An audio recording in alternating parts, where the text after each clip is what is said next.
လူမရှိတဲ့နေရာမှာတယောက်တည်းတညအေးချင်းဘယ်လိုခံစားရမလဲ ရှိတဲ့ကွင်းမြင်နဲ့မတယောက်တည်းဆိုတော့နည်းနည်းတော့ ဘာတွေဖြစ်လာမလဲ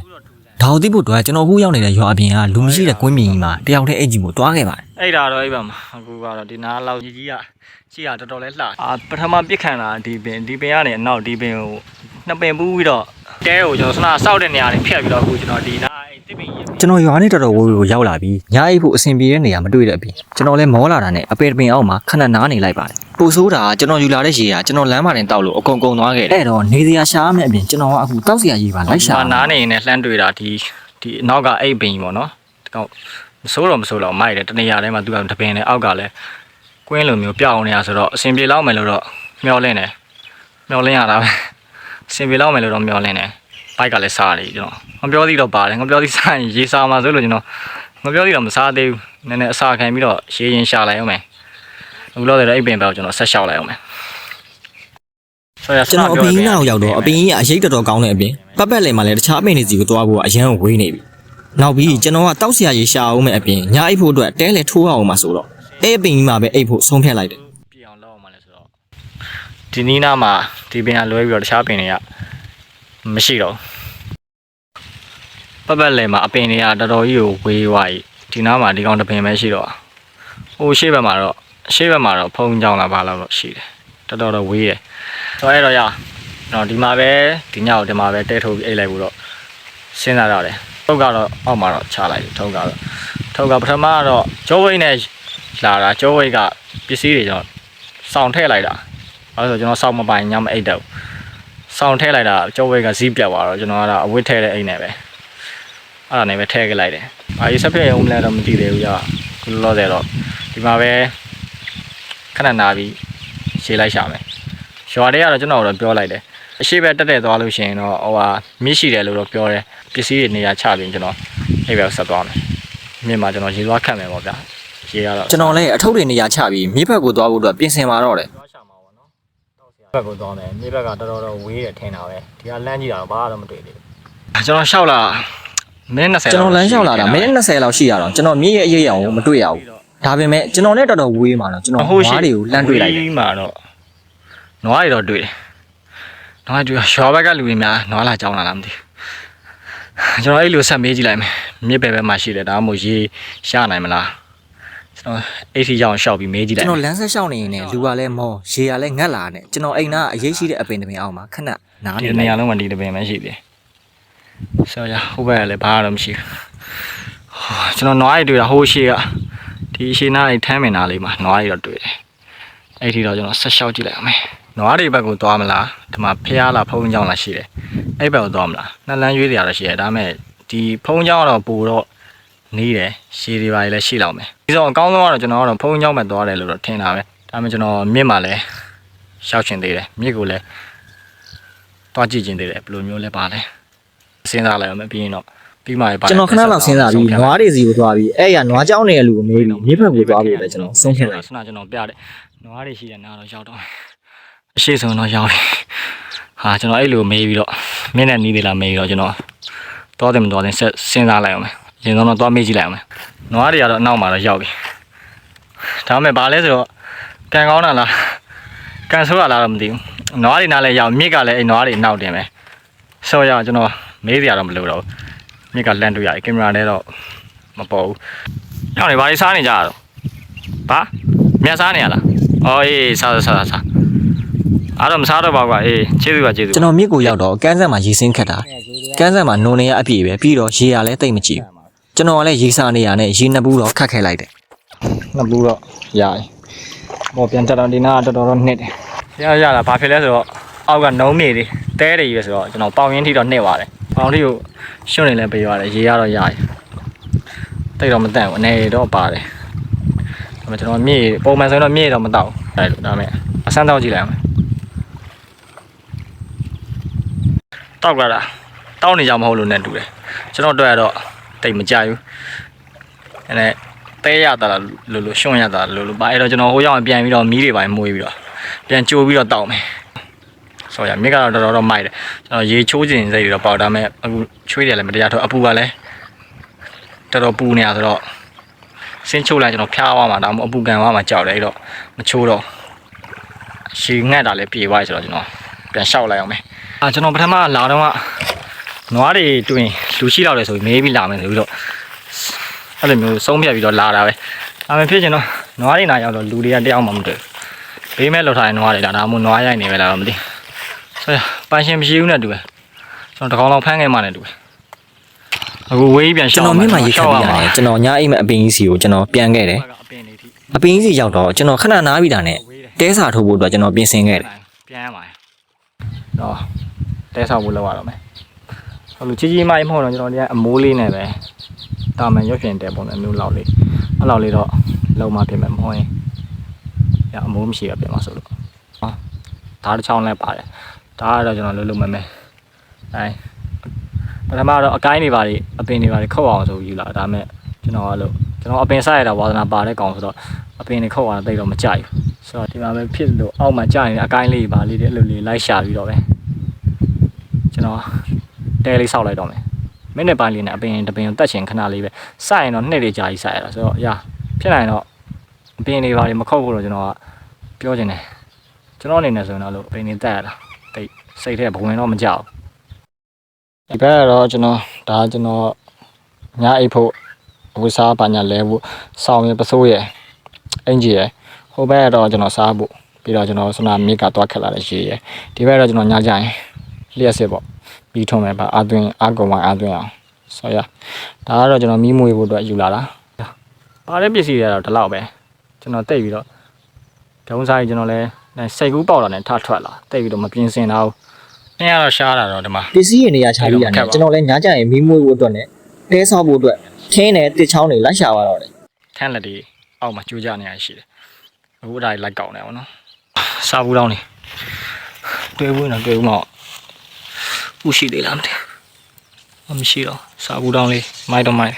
တောင်းလေးအိမ်ဆောက်တာတော့တယ်အမေမမလည်းအများကြီးပဲရှိသေးတယ်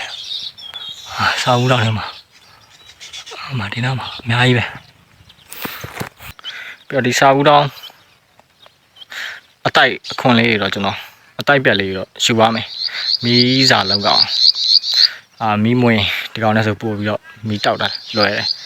ဒီမြောက်တိုက်ဖြတ်တာတော့မဟုတ်ဒီကောင်နဲ့အောက်ပြုတ်ကြဆိုအတိုက်ကပြက်ပြီးသားဆိုရနေတော့ကျွန်တော်တဲဆာဆောက်တယ်လေတွေမတရားကျန်းလာနေကျွန်တော်လည်းကင်မရာကိုခဏပိတ်ထားလိုက်တယ်အဲဒီနောက်မှာတော့ကျွန်တော်နဲ့ခက်လန်လန်ထမ်းမင်တပင်ကိုမိုးချိုးပစ်ချတွေ့လို့ကျွန်တော်သွားကြည့်တော့ထမ်းမင်အပေါ်မှာမီးလောင်နေခံလာဒီပင်ကနေအနောက်ဒီပင်ကိုနှစ်ပင်ပူးပြီးတော့ပြစ်လာမှာဘယ်လိုပြစ်တာတော့နှစ်ပင်လုံးကအပေါ်မှာမီးလောင်နေလောင်တာလေအောက်တော့တောက်လျှောက်တော့ပြုတ်ကြအောက်တွေကမီးလိုက်လောင်နေဘယ်သူမှမသိကြဘူးထင်တယ်ဒါပေမဲ့ကျွန်တော်စိတ်ပူတာလေးတိုက်ပြီးတော့မီးစားလေးလိုမျိုးတခြားနေရာရှောက်လွင်ပြီးတောင်ပေါ်မှာစိတ်ပူတာအပေါ်မှာမီးတိတ်မလောင်ပဲမီးစားတွေအောက်ကိုတိတ်မကြတော့ဆိုတော့ကျွန်တော်အောက်ခြေကလောင်နေတဲ့ကောင်တွေတော့ကျွန်တော်သွားရှင်းပေးလိုက်အောင်ကျွန်တော်မီးငိမ့်မီတဲစီကိုပြန်လာတော့လေတွေကအရန်ကျန်းနေရတယ်ကျွန်တော်လည်းကျွန်တော်တဲကိုအပင်ကြီးရဲ့ဘေးမှာနေရာပြောင်းဆောက်လိုက်ရတယ်ဆိုတော့မီးတွေတော်လောင်မီးကိုထွက်ဆိုတော့မိုးကျပစ်ပြီးမီးရတော့ငြိမ်းသွားပြီကျွန်တော်တက်နိုင်လောက်ငြိမ်းပြီးပြန်လာတော့အခုမိုးတွေကမဲလာတယ်တရားစီးတွေလည်းတောက်ချောက်ဟိုးရှိပဲဒီမှာတရားစီးတွေတောက်ချောက်လန့်နေတယ်ညမိုးရောင်မလာတော့မသိအားကြောင့်ကျွန်တော်အခုတဲကိုတော့နေရတော့ပြောင်းဆောက်ထားတယ်ဒီအပင်ကြီးရဲ့ဘေးမှာကျွန်တော်ဆောက်လိုက်ဘာလို့တရားလည်းမတရားတိုက်ရင်တော့လေကိုရအောင်ကျွန်တော်အရှိမှကျတော့ကျွန်တော်လည်းညကြရင်ပိုးကောင်မွားကောင်တွေလာမှဆိုလို့မီးမွေးဖို့အတွက်လင်းငယ်အောင်စောင့်နေနေတဖြည်းဖြည်းမိုးချုပ်သွားခဲ့တယ်ဆိုတော့ကျန်တဲ့နေရာရတော့အကုန်မောင်မဲနေရပဲကျွန်တော်ဟိုဘက်နေကင်းရတွေ့တော့ဟိုဘက်ဖျားဘက်ကအမဖျားဘက်မှာတော့မီးတွေတော့လင်းနေတယ်မရှိတဲ့ကွင်းမြင်းနဲ့မတယောက်လဲဆိုတော့နည်းနည်းတော့ထူးဆန်းနေအောင်ဘယ်လိုခံစားရဆိုတော့လုံးမတော့ရမ်းတော့တိတ်တော့လည်းမခံစားဘူးနည်းနည်းတော့စိတ်တော့နည်းနည်းတော့လှုပ်ရှားတယ်ဘာဆက်ဖြစ်နေလဲဆိုတော့သိချင်လို့ဆိုတော့ဘိုက်စာလို့တော့ပါလာတဲ့မုတ်တွေတော့စားပလိုက်တာကော်ဖီနဲ့ပါမုံလာပဲကြံတော့တယ်ဒီမမွေးဖြစ်လောက်တော့လို့တော့ထင်တာပဲဒါပေမဲ့မီးသီးတော့နည်းနည်းလင်းလျှော်ပြီးတော့ထုံးထားလိုက်မယ်ဘာလဲဆိုတော့မီးမမွေးဆိုတော့မီးသီးထုံးထားတော့နည်းနည်းတော်သေးတယ်ကျွန်တော်မီးပိတ်ပြီးခဏနေတော့တန်းအိပ်ပြောသွားတယ်ည7 နာရီလောက်ထိုးတော့ကျွန်တော်ရှူးပေါက်ချင်တယ်ပြန်ပြီးနိုးလာခဲ့တယ်မရတော့ရှူးကညနေရလဲမပေါက်တော့ဆိုတော့ဒါပေါက်ချင်တယ်အဝေးတော့မတော်တော့ဒီနာနီးနာပဲသွားပေါက်လိုက်တော့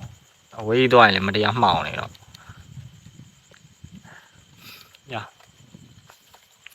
မီးရတော့ယူပါမှရအောက်ကလည်းသေချာကြည့်အောင်မတော့မဟုတ်ရင်အော်မကြည့်ပါဘူးအဲ့ချင်အော်မကြည့်ဝိုင်းညဘက်ဆိုတော့အကောင်မလို့ညထွက်တယ်ဒီနားလောက်ဆိုရကျွန်တော်အိတ်တာတော့ဟုတ်ဘက်မှာ အဲ့ဒါတော့အဲ့ဘက်မှာအခုကတော့ဒီနားလောက်ဆိုရင်တော့ရမယ်ထင်တာပဲမောင်နာတော့တော်မောင်နေပါတော့မရှိတော့ဘယ်နိုင်နေထိုးပြီလဲတော့ မနက်3 နာရီလောက်ရောက်တော့ကျွန်တော်မီးကြီးကအားကုန်သွားပြီချင်းတွေကလည်းမတရားကြိုက်အပေါ်ကငှက်လင်များကလည်းရန်ဖြစ်နေရတယ်ကျွန်တော်လန့်နိုးလာခဲ့တယ် အဲ့ဒီကလည်းမတရားဟိုချင်းတွေကလည်းမတရားကြိုက်တယ်မီးဒီကြည့်အောင်လေမီးဒီကအားကုန်နေအခုလောတယ်တော့ပါလာတဲ့ဖုံးမဲ့မီးခဏထုံးလာလိုက်တယ်ပါလာတဲ့ဖုံးကိုမီးခဏထုံးလာလိုက်တယ်ခဏနေတော့မိုးလင်းတော့မယ်ထင်တာဆွေတူးတော့ဘာတော့မဖြစ်ပါဘူးအခုလောတယ်တော်ချမ်းနေတော်ချမ်းနေတယ်တော့ဆောင်းလေးချုံပြီးတော့ခဏလောက်တော့ပြန်ကွေးလိုက်အောင် အရင်နေ့ညတွေကလည်းကျွန်တော်ကောင်းကောင်းအိတ်မပြောတာနဲ့ကျွန်တော်လည်းအရန်ကိုအိတ်ချင်လာပါတယ်အဲ့ဒါနဲ့ကျွန်တော်လည်းအပေါ်ကငှက်မာသားတွေမြစ်တာပို့ပြီးဖုန်းက flash မီးကိုထုံးပြီးတော့ပဲပြန်အိတ်လိုက်ပါတယ်ကျွန်တော်နောက်တစ်ချိန်ပြန်လို့တော့မိုးလင်းနေပါပြီ မိုးကတော့လင်းပြီတနားရီလောက်ရှိပြီလေဆိုတော့6 နာရီ 38ရှိပြီမိုးကနည်းနည်းကျသေးရဲ့ညမိုးကနည်းနည်းကျဘူးလေတွေကလည်းတိုက်နေတော့ချမ်းတာတော်သေးရမိုးကရမ်းမရောပါလို့မိုးရရောရင်တော့နည်းနည်းတော့တိုင်တော့ပတ်မှာတော်သေးရမိုးကတစ်ပေါင်းနှစ်ပေါက်ပဲနည်းနည်းပဲကျသွားတာလေကတော့တောက်လျှောက်တော့တိုင်အဲ့လိုကတော့ကောင်းပါရမ်းလည်းချမ်းကိုကဘာလုပ်မလဲဆိုတော့ရှူးရင်ပေါက်မယ်ရှူးပေါက်ပြင်လည်းလာတင်မယ်တပုတ်တန်တော့မပါခဲ့ဘူးသွားတိုက်ကောင်အဲ့တော့ဘလုတ်ပဲကျင်းပြီးတော့ပစ္စည်းတွေသိမ်းမယ်မီးမွေးပြီးတော့ကော်ဖီတွေပါဖြောမုတ်တွေပါစားပြီးလို့ရှိရင်တော့ရွာဘက်ကိုပြန်တော့9 နာရီလောက်တော့ခွဲအောင်မယ်ထင်တာပဲညာအဲ့တော့စိုးတာငှက်တွေပဲပကြီးနဲ့တောင်းရောက်ထိုင်အောင်နားတွေကိုညင်းနေရတယ် ကျွန်တော်လည်းနိုးချင်းပဲညအငှက်တွေနှိပ်ဆက်ထားလို့ငှက်တွေကိုမြစ်တာပို့ပြီးတာနဲ့မျက်နှာစတဲ့ပြီးမီးမွေးဖို့ပြင်ဆင်ပါတယ် အားကြီးတော့တစ်လို့တော့မရတော့ဟောရှေ့ကဘလို့စစ်လဲဆိုတော့အားလုံးတော့သိမယ်လို့တော့ထင်တယ်ဒီဘက်ရှိလာရဖူးတယ်ကျွန်တော်ပါလာတဲ့ဝစ်ဆထည့်ပြီးတော့ဒီလိုအောက်ကိုလိုစစ်ထားလိုက်တာသူကနည်းနည်းချင်းကြာလိုက်ရေကကြာကြည့်သွားဘလို့လဲတော့ရေကတလောက်တော့ကြံသေးတယ်ဒီကောင်ကတော့အောက်ကအလဲတွေပဲရှိတော့မိချင်းနဲ့ဖျောင်းနိုင်တော့ပါတော့မပါခဲ့ဘူးနော်စူးစားတွေတော့ပါတယ်မီးမွေးလို့စူးစားတွေပါတယ်ပြီးရင်တော့ဂုံးကရှိတော့ဂုံးမရှိတော့ကျွန်တော်နဖာကလော်တန်ပဲယူလာနဖာကလော်တန်ရဲ့ဂုံးရဲ့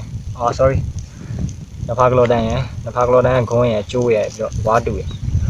တော့ဒါလည်းမီးမွေးနေတော့နော်ဒီနေ့ကလည်းတော်တော်များတော့တိပြီးတော့ထင်ပါတယ်ဒီတိုင်းပဲဒုံလေးနဲ့ကျိုးလေးချီပြီးတော့မီးမွေးတာတိမယ်လို့တော့ထင်တယ်ကျွန်တော်တော့မှမန်းလေးကကျွန်တော်အတိညီလေးတယောက်မောင်တီဆိုတဲ့ကောင်လေးတယောက်လောက်တာကြည့်ပြီးကျွန်တော်တင်လာတာဆိုတော့ရန်တော့မခက်ပါဘူးတော်တော်များလည်းတိမယ်ထင်တာဆိုတော့ကျွန်တော်မရှင်းပြတော့ဘူးဆိုရရှင်းနေရတော့ရရည် ကျွန်တော်လည်းဒီကျိုးနဲ့တုံးနဲ့မီးမွေးတဲ့အပိုင်းကိုမသိတဲ့လူတွေလိုက်စမ်းသက်ကြည့်လို့ရအောင်ထည့်ပေးမလို့ပဲဒါပေမဲ့အဲ့ဒီအပိုင်းကဘလို့မှ upload တင်လို့မရတဲ့အတွက်ကျွန်တော်လည်းဗီဒီယိုထဲကနေအဲ့အပိုင်းကိုဖျက်ထုတ်ပစ်လိုက်ရတယ် ဖွာခဲ့တဲ့ဟာတွေကိုပြန်ရှင်းရမယ်အခုလောတယ်တော့စားရရှိတာစားလိုက်အောင်မယ်နေရလဲတော်တော်ထွက်လာပြီတော်တော်လဲလင်းလာပြီဆိုတော့ရွာတဲ့ဘက်လူတွေလည်းနိုးလောက်ပါပြီဘာဆိုရွာဘက်လူတွေကစောကြီးထားကြဆိုတော့ကျွန်တော်ထက်တောင်ရင်နိုးနေမလားမသိဘူးဟန်ကုန်ထဲထဲနေကြာမှာဆိုလို့ရှုပ်လို့ကြိုးထဲကြိုက်တယ်ပဲခက်တော့ပြလိုက်ချိန်နေဆွဲနေတော့ကြာတယ်အဓိကကတော့ဘိုက်ထဲရောက်သွားဘူးအဲ့တော့ကျွန်တော်ညအိတ်တဲ့ကျွန်တော်ရဲ့အစင်းမြင့်ကွန်ဒိုတိုက်ခန်းလေးပေါ့အိမ်မလောက်တာနဲ့တိတ်တော့မသေးတတ်ပါဘူးဒါပေမဲ့တညတာတဲခိုးလို့ရတဲ့အတွက်တော့မစိုးဘူးလို့တော့ပြောရမယ်မစိုးတိတ်အောင်မမေ့စိုးရတော့ပြီးမှတိတ်နေတော့ခုနမီးဘောကကျွန်တော်ဒီဘက်ကိုမှုလိုက်တာမီးကတော့ဒီမှာတဲတွေပိုင်းနဲ့တော့တခြားတော့လှုပ်ပြီးဒါတော့ကျွန်တော်ရဲ့ကွန်ဒိုလေးနောက်ဘက်ပေါ့နော်ဒီကောင်ကကျွန်တော်ရောင်းချပေးမယ်ဈေးနှုန်းကတော့တိမ်ပေါင်း3000နဲ့ဖြစ်ပါတယ်ဘာလို့တိမ်ပေါင်း3000နဲ့ဖြစ်လဲဆိုတော့ဒီကောင်လမ်းကလည်းအကျယ်ကြီးပေးတာပဲဗျာကျွန်တော်လမ်းကိုကျွန်တော်မိုင်ပေါင်းတော်မိုင်ဘယ်လောက်ရှိနေပက်လေကိုမိုင်ပေါင်း9မိုင်6မိုင်လောက်နေကျွန်တော်ပက်လေကိုပေးတာတယ်ဟိုမှာပက်လေကိုအဲ့လောက်ကြီးကျယ်မယ်လမ်းကတော်တော်ကျယ်တယ်ဒီမှာကားတယ်မဟုတ်ဘူးဝါသနာပါလို့ရှိရင်လေးမြန်တွေပါအစီး100လောက်ထိုးရတယ် ကျွန်တော်လည်းပြောချင်တာတွေပြောပြီးတာနဲ့ကျွန်တော်ဖွားခဲ့တဲ့အမိုက်တွေကိုပြန်သိမ်းပြီးရွာဘက်ကိုပြန်ဖို့အတွက်ပြင်ဆင်ခဲ့တယ် အမိုက်တွေကျွန်တော်အကုန် plastic မိုက်တွေကောင်တစားမကြံအကုန်ကောက်ရတယ် plastic ကတော့ကောက်သွားဘာလို့ဆိုတော့ plastic တွေမကောက်ရင်အဲ့ရငကိုတွေကမပျက်စီးချင်တယ်လူတွေအမိုက်တွေစီးကမ်းမယ်ဆောင်ရမ်းပြလို့လူတွေစီးကမ်းမယ်အမိုက်တွေရမ်းပြတော့အမိုက်တွေကတော့အကုန်ပြန်တယ်သွားတယ်ရွာထဲဘက်ရောက်ရင်တော့အမိုက်ပုံကတော့မရှိတော့ရွာဆိုတော့အမိုက်ပုံတော့ရှိတော့တယ်ရွာအမိုက်ပုံမှာကျွန်တော်အဲ့ရောက်မှပြန်ပြစ်လိုက်ဆိုကျွန်တော်ရဲ့လှုပ်ချင်နေတဲ့ဆန္ဒပေါ့လူမရှိတဲ့နေရာမှာတဲရီတစ်လုံး တဲလေးကိုပဲပြောအောင်လားအားဖြစ်ဖြစ်ပေါ့လူမရှိတဲ့နေရာမှာတညအိတ်တဲ့ဗီဒီယိုလေးကတော့ဓမ္မရေးပြီးသွားပါပြီနောက်ထပ်တော့ဘာတွေဆက်လုပ်ဖြစ်မလဲတော့မသိသေးဘူးခေါင်းထဲမှာတော့အတွေးတွေကတော့အများကြီးရောရှိတာပဲအားလုံးပဲနောက်တော့မှပြန်တွေ့ပါမယ်ဒီလောက်ပါပဲဒီလောက်ပါပဲဆိုမှပြောစရာအကြံခဲ့ပြန်ပြောစရာပါကြံလဲဆိုတော့ဟိုကအခုလိုမျိုးပဲပေါက်ကြရတွေရှောက်လုပ်မယ်ဆိုရင်တော့မီးတွေပါတယ်တော့မပေါ့စားကြနဲ့ပြီးရင်အမိုက်တွေ plastic မိုက်တွေကိုလည်းအဲ့လိုမျိုးတွေ့ကြရနေမှာမပြစ်ကြနဲ့ပြီးရင်တစ်ပင်တွေကိုမခုတ်နိုင်ပါဗျာကျွန်တော်တစ်ပင်တွေခုတ်တာအရင်နှမြောကိုကောင်းတယ်လို့ထင်တယ်အခုကျွန်တော်ပြောရတဲ့ຢာတွေကလည်းတကယ်တစ်ခွက်ခံရင်ကျွန်တော်တို့ပဲလူသားတွေပဲပြန်ခံရမှာဖြစ်နိုင်အမိုက်မပြစ်ကြပါနဲ့မီးတွေမပေါ့စားကြပါနဲ့ကိုဖွားခဲ့တဲ့ကိုမိုက်ကိုပြန်သိမ်းကြပါဖြစ်နိုင်တော့အပင်တွေမများစိုက်ကြပါဗျာအပင်တွေကိုမခုတ်ကြပါနဲ့တက်နိုင်ဆိုတော့ဒါပါပဲအားလုံးပဲဒီထားတော့တကယ်ပြီးပါပြီနိုင်ဝက်လောက်တော့လမ်းလျှောက်ပြီးပြန်အောင်မယ်ဟိုရောက်တော့နည်းတော့အိတ်လိုက်အောင်မယ်နည်းနည်းလေးအိတ်ချင်ရလဲကြိုက်တော့ငှက်တွေကလည်းနားကြီးတော့တိတ်တော့အေးရတော့တိတ်မဝဘူးအေးရမနေ့ရောဒီနေ့ရောဆိုညရှိပြီအေးမောအားလုံးပဲနောက်တော့မှတွေ့ရအောင်